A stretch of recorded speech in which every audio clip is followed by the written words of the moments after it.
하나님 말씀 요한계시록 6장, 자 우리 1절부터 보시겠습니다. 1절부터 17절까지 요한계시록 6장 1절부터 17절까지 교독하시며 주의 말씀을 우리 심령 가운데 받기를 원합니다. 내가 봄에 어린 양이 7인 중에 하나를 떼시는데 그때 내가 들으니 네 생물 중에 하나가 우레소리같이 말하되 오라 하기로.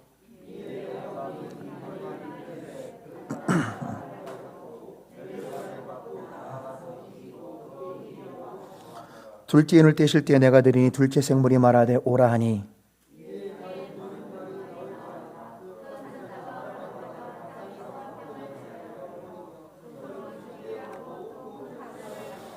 셋째 인을 떼실 때 내가 들으니 셋째 생물이 말하되 오라 하기로. 내가 보니 검은 말이 나오는데 그 탄 자가 손에 저구를 가졌더라.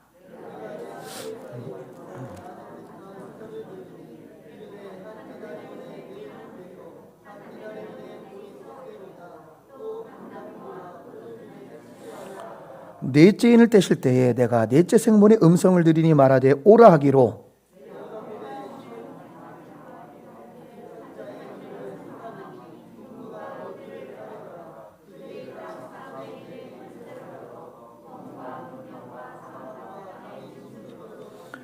다섯째 인을 떼실 때 내가 보니 하나님의 말씀과 그들이 가진 증거로 말미암아 죽임을 당한 영혼들이 제단 아래에 있어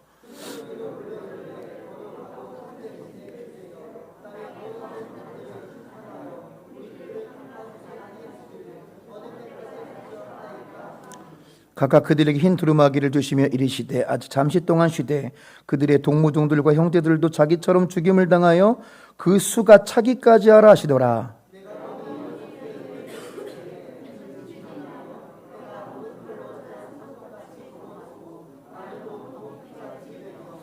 하늘의 별들이 무화과 나무가 태풍에 흔들려 설익은 열매가 떨어지는 것 같이 땅에 떨어지며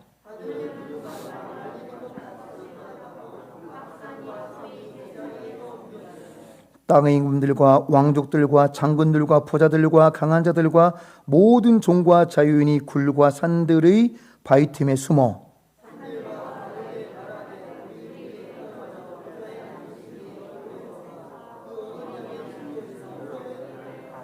함께 했습니다. 그들의 진노의 큰 날이 이르렀으니 누가 능히 서리요 하더라. 아멘. 하나님의 은총을 사모하시며 주님 전에 나와 예배로 나아가시는 모든 가정마다 하나님의 은혜와 평강이 넘치시기를 주님의 이름으로 축원합니다. 자, 오늘은 요한계시록 두 번째 시간, 오늘을 버텨라 두 번째 시간, 자 재림의 징조들, 또 재난은 재림의 징조라는 주제로 하나님의 말씀을 증거하도록 하겠습니다. 자, 우리나라 역대 지진 규모를 보면은 자, 이 4도 이상 넘는 지진도 굉장히 많이 일어났기 때문에 우리나라도 절대 지진 안전국가가 아니며 이 모든 것이 우리가 자 재난의 징조임을 알 수 있는데, 이 사진을 보면은 이제 몇 개 없는 것 같죠. 근데 여러분, 진도 2.0 이상의 한번 사진을 보실까요? 엄청납니다. 저게 다 우리나라에 일어난 지진들이에요. 1978년부터 1998년까지는 연평균, 그러니까 1년에 1년, 그러니까 옛날에는 1년에 그래도 거의 20번 지진이 났어요. 2.0 이상. 그런데 최근에는 1년 평균이 얼마냐면은 47.6회.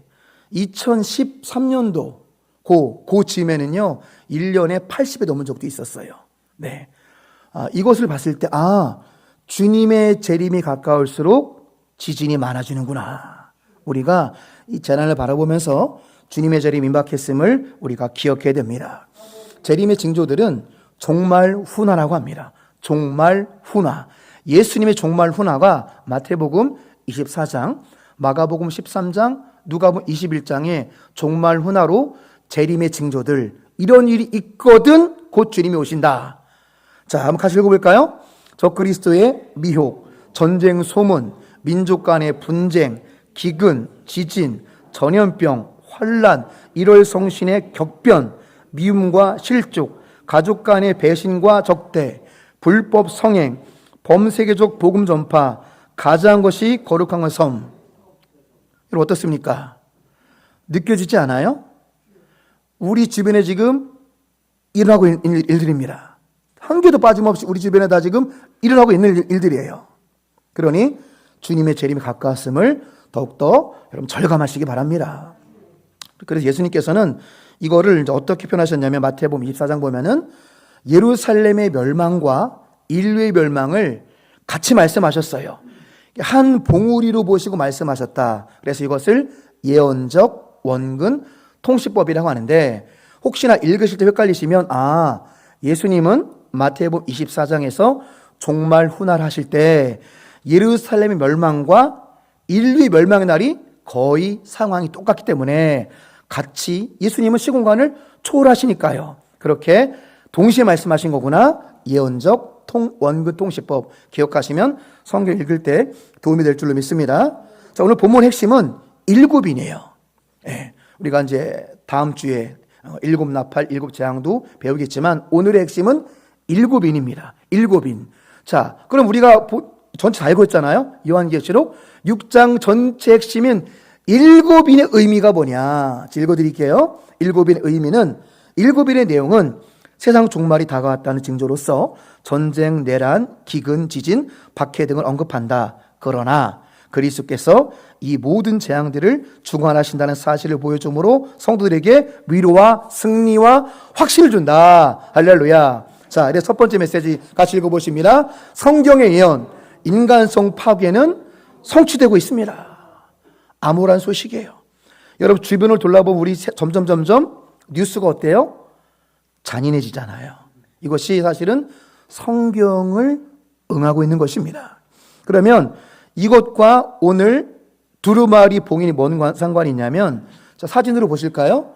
자, 오늘 요한계시록 5장 1절을 보면은 두루마리. 왜요? 옛날에는 이 모습이 아니었잖아요. 옛날에는 성경 한 권이 저 모습이었어요. 모세 오경만 여러분 교회 갖고 오세요 그러면은 이렇게 끌어안고 돼요. 한 권이 한 두루마기니까 모세 오경만 있던만 합니다. 그러니까 지금은 하나님이 놀라운 은혜입니다. 66권을 두루마기를 하면 한 트럭씩, 한 트럭으로 실어야 돼요. 그리고 얼마나 좋은 세상이에요. 성경 많이 읽으시기 바랍니다. 이 두루마리의 봉인 보이세요? 일곱인. 그러니까 계시록은 비유와 상징이에요. 자, 두루마기는 뭐냐? 하나님의 심판이 기록된 책입니다. 근데 그 심판 행할 권세가 누구한테 있대요? 어린 양 예수 그리스도. 그러니까 심판의 실행자, 심판의 권세자이신 예수님께서 두루마리 일곱인을 하나씩 떼면서 재림의 징조는 이것이다라고 우리에게 가르쳐주는 것이 요한계 6장의 내용입니다. 이렇게 우리가 분명히 알 필요가 있어요. 그러나 이거를 이단들이 자기네 마음대로 요리하는 것에는 속지 마시기 바랍니다. 의외로 이 계시록 메시지는 심플하고 정확합니다. 그들이 그렇게 꾸며내는 소설 같은 얘기가 아니라 예수님께서 심판주 어린 양이시기 때문에, 자, 첫째인 되시면서 메시지를 주시고, 이것이 오늘 본문에는 여섯째인까지 말씀하시는 거예요. 일곱째는 어디 있습니까? 8장에 있죠. 오늘 8장 말씀드릴 때 일곱째인을 말씀드릴 것이고, 오늘은 첫째인부터 여섯째인의 의미를 밝히 알고 돌아가시기 바랍니다. 자, 먼저 1인부터 4인까지를 표를 좀 보실까요? 자, 1절, 2절은 첫 번째 인을 떼는데, 떼는 자가 누구예요? 어린 양입니다. 어린 양 예수 그리스도, Lion and Lamb. 어린 양의 진노. 어린 양은 심판주로도 오실 거예요.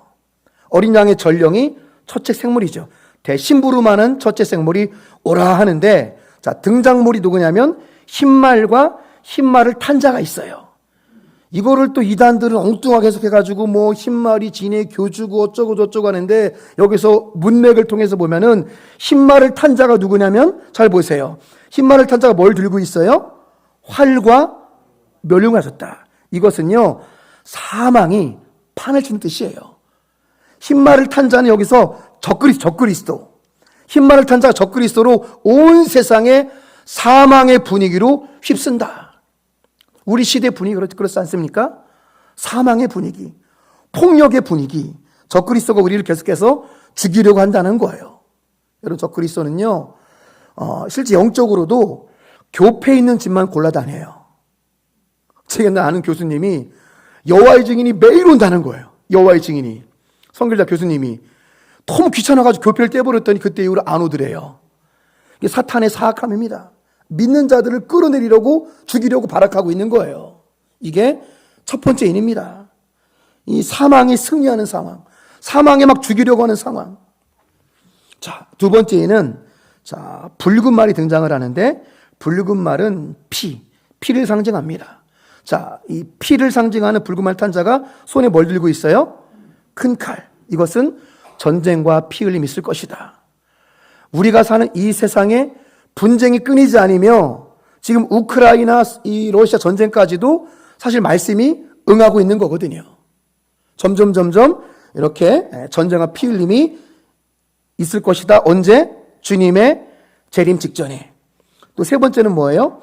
검은 말을 탄 자가 손에 뭐를 들고 있냐면 저울을 들고 있는데, 자, 이것은 이상한 말이 나오죠? 6절 하반절, 한 데나리온에 밀 한 대. 여러분, 한 데나리온은 노동자의 하루 품삯입니다. 노동자가 하루 품삯을 받아가지고 밀 한 대밖에 못 사면 가족이 그때 평 10명 됐는데 먹고 살 수 있어요, 없어요? 못 먹고 살죠. 경제적인 기근을 말하는 것입니다. 성경은 재림 직전에 경제적인 어려움이 있다. 그러니까 우리가 굉장히 어려운 것도 지금 경제적인 파탄 났잖아요, 대부분. 경제가 어려운 것도 사실은 성경이 응하고 있는 거예요. 재림 직전에 경제적인 기근이 있다. 이것이 셋째 인을 뗀 내용입니다. 마지막 네 번째 인, 7절, 8절이죠. 자, 어떤 말이 등장하냐면 청황말이 등장합니다. 여러분, 청황색은 죽음의 색깔이에요. 여러분, 혹시 시체 보신 분 계시죠? 시신은 이제 영혼이 떠나가면은 싸늘하게 굳어가고 식어가고 나중에는 푸르딩의 색깔로 시체 색깔이 변해요. 그래서 청황색 말을 탄 자가 누구라고 되어 있냐면은 8절, 사망과 음부다. 그러니까 청황색 말은 사망과 음부를 말하고 있고, 또 근데 여기서 사망은 번역이 좀 약간 오역인데 메모하실 분 메모하세요. 8절의 사망은 헬라어로 사나토스예요. 사나토스는 뭐냐면 역병이라는 뜻입니다. 역병. 그러니까 마지막 때에 전염병이 창궐하리라. 그러니까 사실 코로나도 이 8절 말씀 안에 들어있는 거예요. 우리는 이상하다. 지금 몇 년도예요? 2020년, 2022년 확산되고 있잖아요, 지금 또. 지금 3년째 지긋지긋합니다, 지금. 근데 이런 것들이 이 역병, 사망, 사나토스, 8절에 나오니 사망, 이 역병이거든요. 이것이 쉽게 가라앉지 않고 아마 종식이 안 될 수도 있어요. 이것이 다 무엇입니까? 성경 말씀이 응하고 있는 것입니다. 그래서 검과 흉령과 각종 죽음이 판을 치고 있다. 예수님의 재림의 직전에. 그래서 1인부터 4인의 결론은 맨 상단 보세요. 결국 인간성 파괴, 인간 파괴, 죽음이 판을 치는 세상이라는 것이 우리의 암울한 미래라는 것입니다. 이런 징조들이 언제 있다고요? 예수님의 재림의 직전에. 예수님 재림의 징조라는 거예요. 인간성이, 자 보세요. 우리가 세상을 성경으로 해석하셔야 돼요. 인간성이 파괴가 되면 그 다음으로 파생되는 게 있어요. 인간성이 파괴가 되면 인간이 파괴가 됩니다. 인간성이 파괴가 되면 자연도 파괴가 돼요.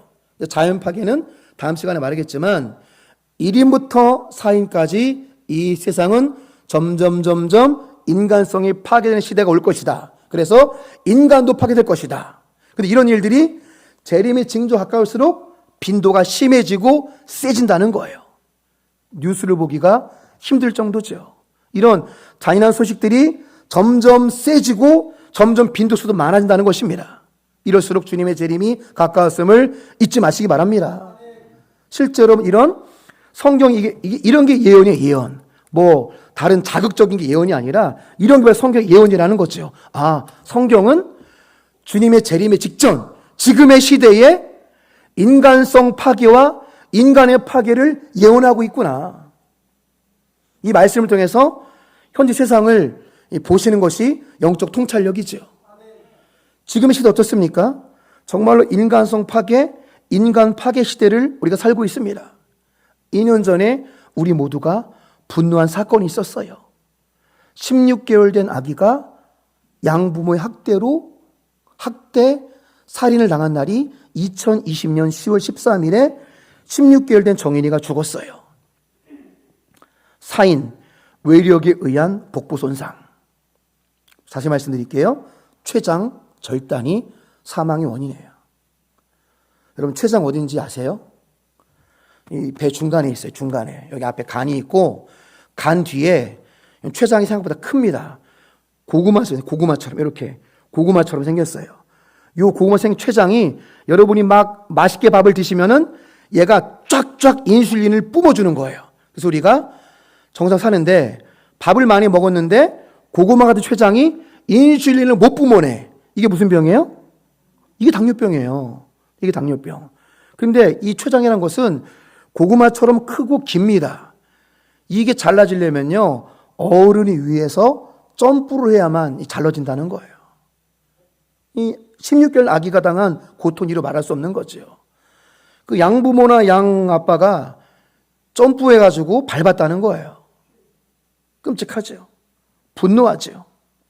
췌장절단, 후두부 골절, 쇄골골절, 대퇴골절로 16개월 된 정인은 참혹하게 죽었습니다. 그런데 이 사람들도 참 인면수심, 이 짐승 같은 사람들인데도 그래도 살고자 항소심도 하고 대법원 상고까지 했어요. 그래서 최종 나온 판결이 올해 4월 28일 날 대법원 최종 판결 입양모 장하영 징역 35년 확정, 입양부 안성은 징역 5년 확정. 너무나 분노가 되고 너무나 가슴이 아픈 사건입니다. 이거는 빙산의 일각이 불과해요.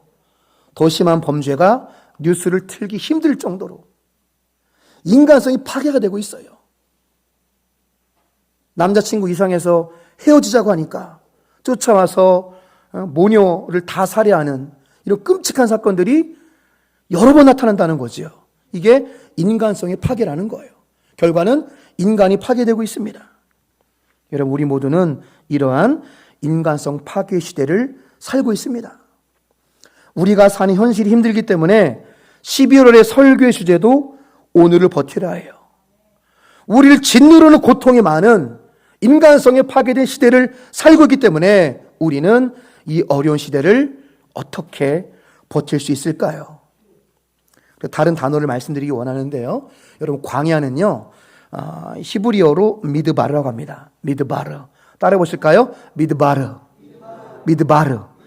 광야인데 미드바르는 맴이라는 접두사, 뭐뭐으로부터, 또 다바르는 말씀하다의 합성어가 미드바르 광야인데, 그럼 광야의 뜻이 뭐냐? 하나님 말씀이 들려주는 곳입니다. 할렐루야. 그럼 지금 힘드시죠? 한 분 한 분 만나보면은요, 사연 없는 사람이 없고 힘들지 않은 사람이 없습니다. 100이면 100명 다 힘든 것이 우리의 인생이에요. 그런데 이때 우리 지혜는 무엇입니까? 힘들다 해서 끝나는 것이 아니라 내가 지금 광야의 기간을 걸어가고 있으니 광야의 기간은 하나님 말씀이 들리는 곳이야. 할렐루야. 지금 여러분 고난의 길을 걷고 있다면, 내 인생이 지금 광야의 시간이라면 광야의 뜻 그대로 하나님 말씀이 들리는 곳, 하나님 말씀을 듣는 시간으로 삼으시기를 주님의 이름으로 축복합니다. 두 번째, 성경의 예언, 예수님의 재림은 성취되고 있습니다. 단순한 말이지만 중요한 말씀이에요. 영어로 returning Jesus. returning은 뭐냐면 되돌아오신다는 거죠. 언제 가셨죠? 승천하셨잖아요. 되돌아오실 날이 얼마 남지 않았다는 것입니다. 이것을 예언하는데 이제 9절로 11절에는 몇 번째 인이에요? 성경 보시면 이제 다섯째 인을 떼는데, 다섯째 인, 어린 양이 떼면서 어떤 내용이 있어요? 제단 아래에 먼저 순교한 영혼들이 하나님, 내 피값은 언제 갚아주시겠습니까? 제단 아래 흘린 피들, 순교자들이 지금 하나님께 호소하고 있어요. 나의 죽음의 값은, 나의 피값은 어떻게 되는 겁니까? 이때 예수님이 말씀하십니다. 조금만 더 쉬면서 기다려라. 순교자들의 수가 차기까지 조금 더 기다려라. 말씀으로 확인해 보실까요? 11절 하반절 보세요. 그들의 동무 종들과 형제들도 자기처럼 죽임을 당하여 그 수가 차기까지 하라 하시더라. 여기 질문 나올 수 있죠. 어떤 질문 나올 수 있을까요? 하나님은 순교자의 수를 정해 놓으셨나요? 말씀 보세요. 순교자의 수가 차기까지 기다리래잖아요. 순교자의 수가 차야 재림하신다는 거예요. 그러니까 그 대답의 질문은 yes 라고 말할 수 있는 거죠. 하나님이 순교자의 수를 정해 놓으셨나요? yes 라고 말할 수 있는 거예요. 왜냐하면 순교라는 것은 엄청난 복음의 확산의 능력이 있거든요. 그래서 하나님께서 순교자의 수를 정해 놓은 거예요. 순교자 한 사람이 피를 뿌리면요, 교회가 세워지고 복음이 확장이 되고 땅 끝까지 복음이 증거된 것은요, 순교자의 피의 결과입니다. 평신도 신학자 터툴리안은 이런 말을 했어요. 순교자의 피는 교회의 씨앗이다. 예수님의 12제자들, 사도 요한 빼놓고 다 순교의 피를 흘렸고, 예수님의 12제자의 피가 뿌려졌기 때문에 예루살렘으로부터 유럽과 미주와 조선 땅까지 복음이 전파된 줄로 믿습니다. 그래서 여러분, 순교는 영광 중에 영광이에요. 혹시 여러분들 가문 중에 우리 가문에는 순교자가 있다, 손 한번 들어보세요. 우리 가문에는 순교자가 있어. 네, 계시다면은 영광이에요. 하나님께 강력히 붙들림 받은, 하나님께 사용된 증거이기 때문에 그래요. 여러분이 만약에 순교 영광 경험하신다면 여러분은 가장 큰 영광을 경험하시는 거예요. 왜 그런지 아십니까? 말씀을 보세요. 순교자의 피와 재림의 시간표가 연결이 되어 있습니다. 그러니 내가 만약에 하나님의 일을 하다가 순교한다면 엄청난 영광이에요. 왜? 주님의 재림의 시간표와 연결돼서 가장 귀하게 쓰임받은 증거이기 때문입니다. 자, 이런 일들이 언제 있냐면 예수님이 오시기 직전에 이런 일들이 일어난다는 것입니다. 이것이 다섯째 인의 내용이고요. 자, 그러면 오늘 12절, 17절 성경 옆에 메모하세요. 여섯째 인은 뭐냐면 재림 후의 상황입니다. 자, 첫 번째 인부터 다섯째 인까지는 재림 전의 징조를 말씀하신 것이고, 이해되십니까? 이해되시죠? 첫째 인부터 다섯째 인까지는 재림 직전의 징조들을 말씀한 거라면, 여섯째 인부터는 뭐예요? 재림 후의 상황을 미리 보여주신 것입니다. 재림 후의 상황을. 재림하신 후에 어떤 일이 일어나냐면 12절, 해가 검은 털로 짠 상복같이 검어지고 달은 온통 피같이 되며 하늘에 흑암이 온다는 거예요. 그리고 12절의 큰 지진은 얼마나 큰 지진일까요? 아까 본 그 정도가 아니라, 자, 12절의 지진의 내용이 14절에 나와요. 어느 정도의 지진이냐면은, 자, 각 산은 모든 산을 말하는 거예요. 이 각은 이치가 아니라 에브리. 모든 산과 모든 섬이 제자리에서 옮겨짐에 대륙과 대륙이 이동하는 지진입니다. 온 지구가 진동하는 지진이에요. 예수님의 재림의 심판, 그렇게 무시무시하고 엄청남을 기억하시기 바랍니다. 우리 금학동이 흔들릴 정도가 아니라 지구 전체가 진동하는 큰 지진이 올 거예요. 예수님의 재림의 날에. 13절, 별들이 우수수 떨어진다. 우수수 별들이 떨어진다. 엄청난 우주의 대격변이 있을 것입니다. 지금의 기상이변은 맛배기예요, 맛배기. 하도 기상이변이 심하니까, 엊그제 비 왔잖아요. 비가 오는 저는 갑자기, 눈이 와야 되는 거 아니요? 헷갈리더라고요, 제가. 하도 기상이 왔다 갔다 하니까 헷갈릴 정도로 기상이변은 맛배기입니다. 이제 곧 기상이변의 대우주의 격변이 있을 것인데, 이날의 심판도 얼마나 엄청난 심판이냐면, 여러분, 은하계에 5천억 개의 별이 있어요. 은하계 아시죠? 은하계. 지구는 은하계에 비하면 점의 점도 안 돼요. 핸드폰 갤럭시 쓰고 계시죠? 갤럭시가 은하계라는 뜻이잖아요. 은하계의 별이 5천억 개가 있는데, 잘 들으세요. 우주에는 5천억 개의 성단인 은하계가 몇 개 정도 있을까요? 5천억 개의 성단의 은하계가 우주에는 2조 개가 넘어 2조 개. 상상이 안 되는 거죠. 그 별들이 다 떨어진답니다. 뭐 암산하신 분 한번 암산 좀 해보시겠어요? 5천억 곱하기 2조는 몇 개 별 될까요? 5천억 곱하기 2조. 그 별들이 떨어진대요. 비유와 상징이죠. 어떤 뜻입니까? 어마무시한 심판이 있다. 언제요? 주님이 returning Jesus.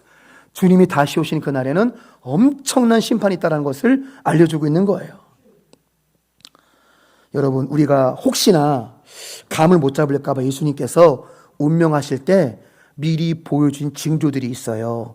마태복음 27장 45절, 육시로부터 온 땅에 어둠이 임하여 제90까지 계속되더니 이미 재림 때 일어날 일들을 미리 우리에게 보여주셨어요. 오늘 말씀에 있잖아요. 해가 검어지고 온통 달이 피같이 된다. 12절 말씀을 이미 보여주셨다는 거죠. 예수님이 운명했을 때. 그러니까 예수 재림에 여기 우리 하늘이 칠같이 깜깜해질 거예요. 그것이 우리의 현실이 될 것입니다. 이게 재림 후의 모습이라는 거예요. 우리가 이것을 두려워할 필요는 없지만 우리가 늘 깨어있어야 됩니다. 믿습니까? 정결함으로 말씀으로 깨어있어야 돼요. 두려워할 필요 없지만 우리는 깨어있어야 된다. 하늘이 검어질 날이 올 것이다.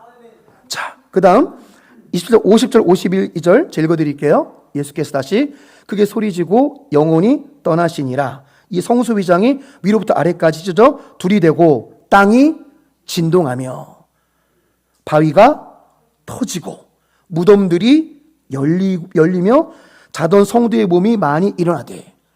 그러니까 죽은 자가 부활하는 것도 보여주셨어요. 바위가 터지고 땅이 지진하고 이미 다 보여주신 것입니다. 그러니까 잘 보세요.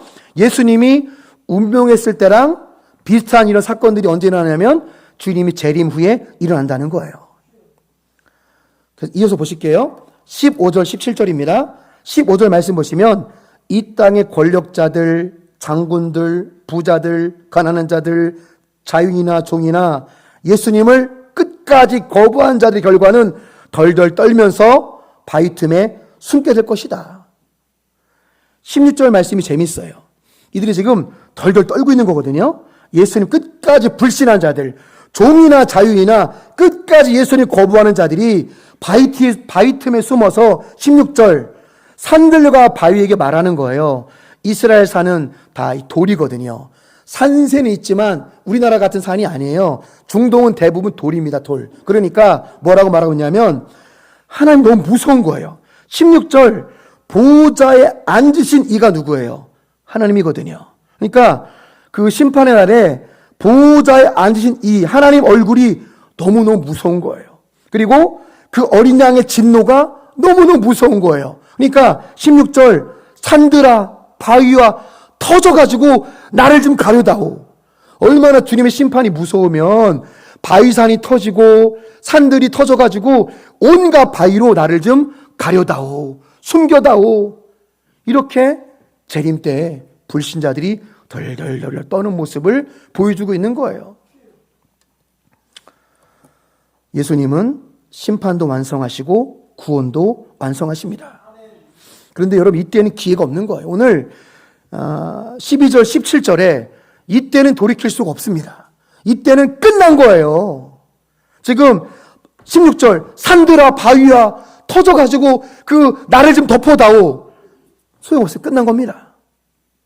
기회는 지금 있습니다. 그럼 지금 전도하셔야 돼요. 여러분 가족들 여러분 지금 살리셔야 됩니다. 이때는 아무리 뭐 산들아 바위야 터져가지고 나를 좀 숨겨다오 소용없어요. 끝난 겁니다. 그러면 기회는 지금 있습니다.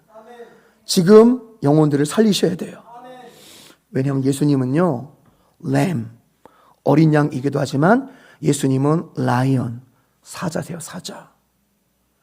예수님은 사자로서 심판을 완성하십니다. 지난주 말씀드렸죠. 예수님은 사자로서 심판을 완성하시고 불신자에 해당하는 거예요. 우리 같은 신자는 어린 양으로서 우리 구원을 완성하십니다. 예수님은 사자와 어린 양이에요. 사자와 어린 양, 사자와 어린 양, 위대하신 주. 그 다음 뭐죠? 찬양의 위대하신 주 모두 알게 되리라. 위대하신 주. 할렐루야. 위대하신 주님은 사자와 어린 양으로 오실 거예요. 그러니까 우리가 대비하셔야 됩니다. 준비하셔야 돼요. 네, 그렇습니다. 그래서 지난주 말씀드렸지만 17절은 예수님의 재림 후에 전무후무한, 예수님께서 Lion and Lamb, 예수님께서 사자와 어린 양으로 심판하신 그날에 17절 진노의 큰 날이 이뤘으니 누가 능히 서리요. 이 말씀은요, 지난주 말씀드렸지만 심각하게 읽으셔야 돼요. 우리 심각하게 읽어볼까요? 진노의 큰 날이 이뤘으니 누가 능히 서리요. 어마무시한 전무후무한 공포의 날, 전무후무한 무시무시한 날. 금악동이 갈라지는 정도가 아니라 지구가 갈라지고 지구가 흔들리고 5천억 2족의 별들이 떨어질 정도로의 어마무시한 심판의 그날에 누가 능히 서리요. 할렐루야. 누가 능히 서겠습니까? 성경은요, 문제도 말하지만 성경은 답을 주고 있다는 사실. 누가 능히 서냐면 다음 장에 나와 있어요. 7장 14절 능히 설 자들이 누군지 7장 14절 같이 읽어볼까요? 내가 말하기를 내 주여 당신이 아시나이다 하니 그가 나에게 이르되 이는 환난에서 나오는 자들인데 어린 양의 피에 그곳을 씻어 쉬게 하였느니라. 할렐루야. 누가 등이 섭니까? 어린 양의 피에 그곳을 씻어 쉬게 된 자들이 그날에 등이 설 줄로 믿습니다. 바로 진짜라면 우리가 예수 그리스도의 보혈에 힘입어서 칭의의 은혜로 말미암아 우리가 능히 바로 설 줄로 믿습니다. 어린 양의 보혈로 덮인 자들이 바로 서는 거예요. 그러니 우리는 이 날을 두려워하지 말고 늘 깨어서 정결하게 살면 될 줄로 믿습니다. 여러분, 그래서 우리가 이런 말씀들을 보면서 그 다음이 중요하죠. How to live. 정말로 그렇구나. 어마무시한 심판과 온 구름대 같은 성도의 대합창. 우리 성가대도 이제 내년부터는 이제 서야 되겠지만, 교회 성가 정도가 아니라 신자들이 모든 수십만 수백만의 이 성도들이 하나님께 찬양하는 영광의 날이 우리 날이 될 것입니다. 그리고 대영광과 대심판이 동시에 온다라는 거예요. 동시에. 대심판과 대영광이 동시에 온다. 그러면 중요한 거는 세 번째 메시지, 마지막입니다.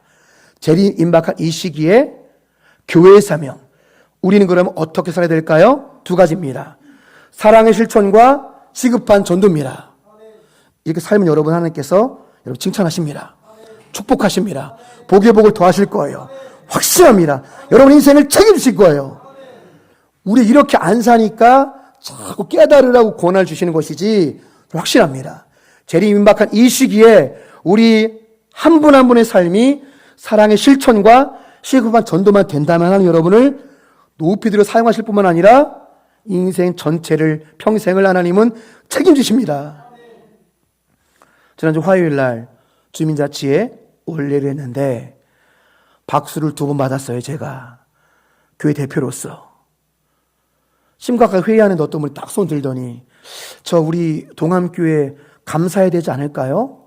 저는 신앙이 없는 사람이지만 동암교회는 매일 방과후 돌봄을 하고 있고 합창단으로도 교회를 무료 대관하고 있고 도토리 축제할 때 우리 교회 다 묵섰거든요. 도토리 축제할 때 전기 쓰고 가스 쓰고 이런 교회가 어디 있겠습니까? 우리 동암교회 감사헌금 해야 되지 않을까요? 불신자 입에서 이런 말이 나왔다니까요. 오 집사님 사실이죠. 증인이십니다. 그래서 제가 좀 고기를 못 들겠더라고요. 그래서 고기 쓰고 있었는데 회장님이 그러면은 얼마를 해야 되는 겁니까? 그러니까 또 다른 분이 50만 원 해야 됩니다. 그러는 거예요. 좀 과한데요? 아닙니다. 과하지 않습니다. 연말에 동암교회 50만 원 감사헌금 해야 됩니다. 누구 입에서? 불신자들 입에서. 우리 교회는 좋은 교회로 인정받고 있어요. 사랑의 실천의 결과입니다. 매일매일 피를 깎는 고통도 있어요. 방과 후를 매일 하는 것은 애들과 3시간 씨름하고 집에까지 태워주는 거는 너무너무 힘들어요. 우리는 피를 흘리지만 복음은 꽃이 핍니다. 동네 사람들이 자발적으로, 어떤 분이 또 오병 지사님이 운행하시는데 동행을 했더래요. 자기는 강의만 하고 갔었는데 오지산 차량원에 동행하니까 그 깜깜한 밤에 집까지 데려다는 교회 목사님 너무 존경스럽다는 거예요. 깜깜한 밤에 우리 애기들 집에 다 태워주거든요. 그러니까 너무 교회가 존경스럽다, 이런 말을 듣고 있습니다. 마음의 문이 열리고 있어요. 요즘에 주민자치에 가면 여기 교회인지 동네인지 헷갈릴 정도로 같이 밥을 먹어도 뭐 대표교 되어달라고 그러지 않나. 교회 분위기가 교회처럼 변하고 있습니다. 제가 얘기했잖아요. 우리 엄니 머위 좀 먹고 좀 암이 좋다니까 동네 분들이 머위가 아니라 목사님 기도 때문에 그런 거예요 할 정도로 신자들이 되고 있어요. 하나님의 때에 폭발적으로 부응해서 하나님의 그 임계점에 이르면 수십 명이 동시에 등록한 날이 올 줄로 믿습니다. 이게 뭐예요? 사랑의 실천의 결과라는 거죠. 여러분, 목회란 무엇입니까? 교회란 무엇입니까? 우리 교회의 사명은요, 이웃들의 좋은 친구가 되어주는 거예요. 여러분, 직장 동료들의 좋은 친구가 되어주시기 바랍니다. 이웃들의 좋은 친구가 되어주는 거예요.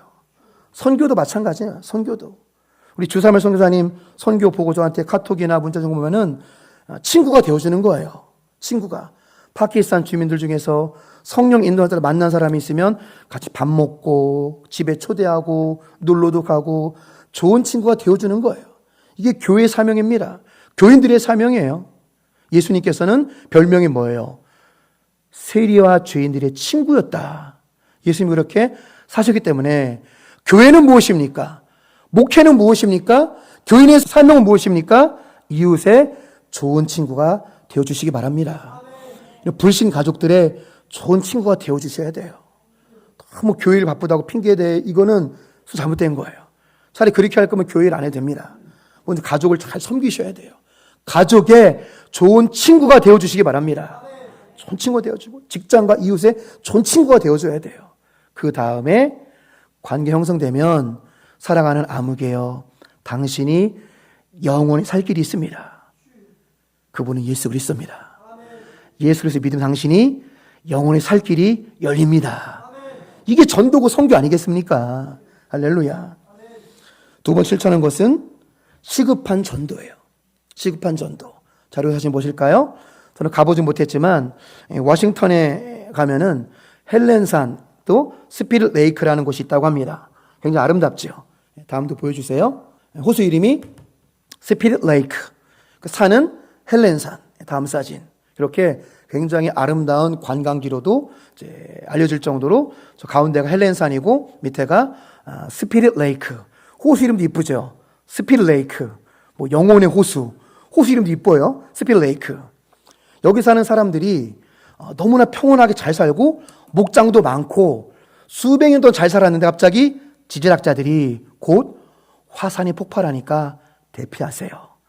지질학 연구해 보니까 저기서 화산 용암이 부글부글 끓고 있어요. 그러니까 동네방네 방송하고 프랑카드 붙이고 빨리 이곳을 떠나야 됩니다 했는데 수백 평온 사람들은, 몇몇 사람들은 내 평생 살았는데 절대 그럴 곳이 아니다. 우리 따지면은 주민살림과 생태공원 너무 좋은데 무슨 화산 터지냐. 몇몇 사람들은 안 가고 버텼어요. 경고의 말씀이 막 차를 타고 다니면서 경찰관들이 화산 폭발한다고 했어도 안 떠난 사람도 있었습니다. 그런데 1980년 5월 18일 날도 같은 우리 광주 그 참사나 같은 날이네요. 5.18 광주 민주항쟁 1980년 5월 18일에 화산이 폭발했어요. 저렇게 시작해서 이렇게 폭발했습니다. 마지막 사진. 엄청난 대폭발이 있었는데 이 화산의 강도가 히로시마 원자폭탄의 500배.